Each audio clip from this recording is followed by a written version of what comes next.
Thank you, Mr. Chairman.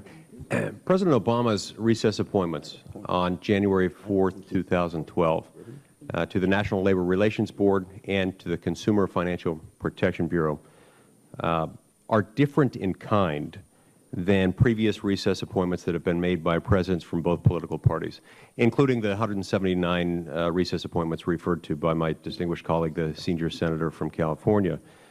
These appointments, that is, those that occurred on January 4th of this year, are unconstitutional because they did not, as required by Article 2, Section 2, receive the advice and consent of the Senate, and they didn't follow the form that has historically been required, quite appropriately under the text of the Constitution, for recess appointments.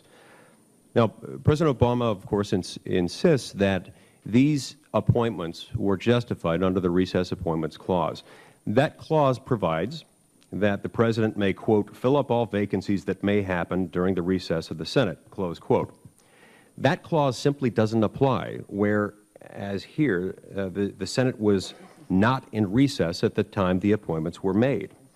In making these particular appointments, the President did not state that he believes an intra-session adjournment of less than 3 days constitutes a recess, and there can be little dispute that such a brief adjournment as occurred between January 3rd, 2012, when the second session of the 112th Congress began, and January 6th, 2012, when the next pro forma session of that Congress was held, does not in fact constitute a recess for purposes of the Recess Appointments Clause.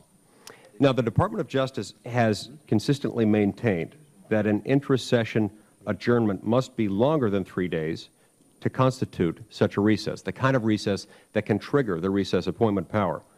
And the text of the Constitution evidences that the framers did not consider an adjournment of less than 3 days to be constitutionally significant.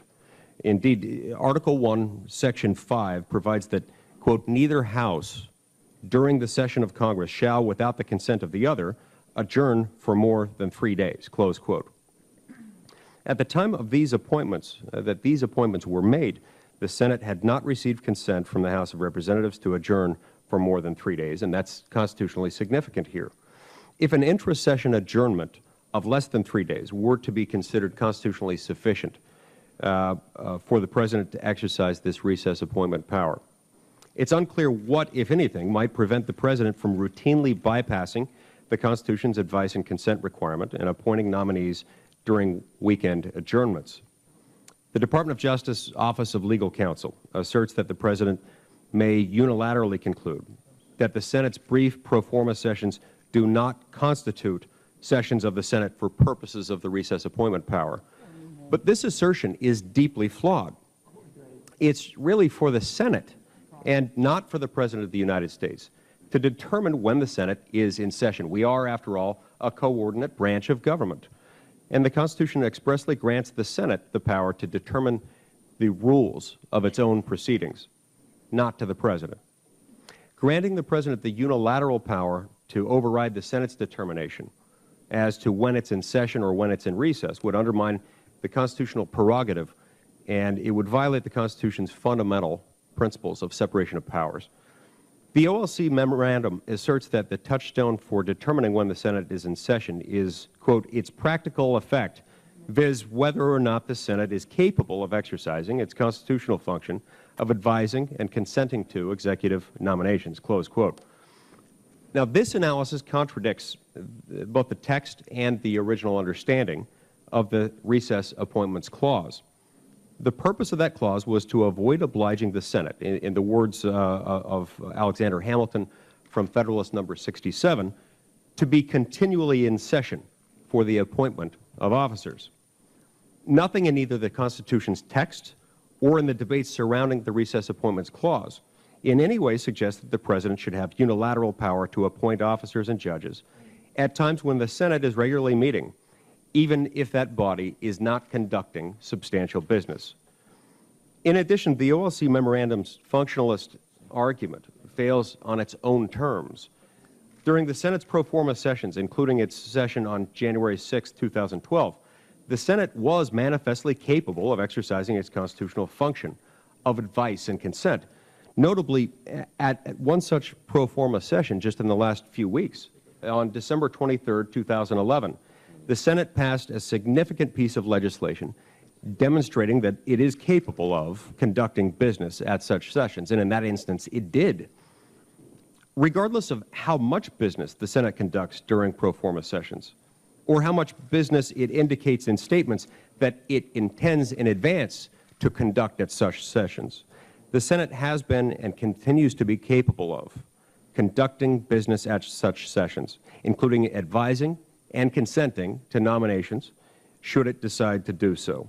It's not just capable of it, it has in fact done it. And so OLC's argument really boils down to the untenable position that because the Senate has chosen not to act on the President's nominations during its sessions, it was incapable of doing so. And that conclusion just can't follow, not from the facts, not from the logic of its own analysis. Finally, OLC's assertion that pro forma sessions are not cognizable for purposes of the recess appointment power violates established constitutional practice and tradition. The Constitution provides that neither House during the session of Congress shall, without the consent of the other, adjourn for more than 3 days. And unless Congress shall by law appoint a different day, Congress shall begin each annual session by meeting at noon on the 3rd day of January. Now, the Senate has commonly, and to my knowledge without any objection, used pro forma sessions to fulfill both of those constitutional requirements. This evidences a past consensus that such sessions really are of constitutional significance. President Obama's novel assertion that such sessions no longer count for purposes of the recess appointment power thus upsets precedent, and it creates an internal contradiction in the treatment of the session for purposes of the Constitution in this area. President Obama's January 4, 2012 appointments to the CFPB and the NLRB are therefore unconstitutional. As duly sworn United States Senators, we each have an institutional and a constitutional duty to preserve and defend the prerogatives of the Senate, particularly from the encroachments of the executive. The President's unconstitutional appointments simply cannot stand.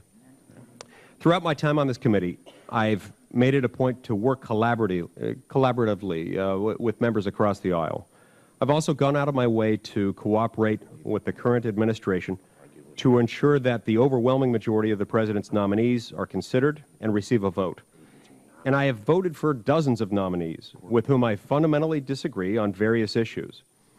But I will do so no more. I want to be clear that my concerns today are nonpartisan in nature. And they do now, and they will in the future be equally critical of any Republican president who might attempt to make recess appointments under the same flawed legal theory that this president has adopted through this OLC memorandum. So given this president's blatant and egregious disregard for both constitutional procedures and for the Senate's unquestioned role in such appointments, I find myself duty-bound to resist the consideration and approval of additional nominations until the President takes steps to remedy the situation. Regardless of precisely what course I choose to take, the President will not continue to enjoy the same nearly complete cooperation unless or until he rescinds his unconstitutional recess appointments. Thank you, Mr. Chairman.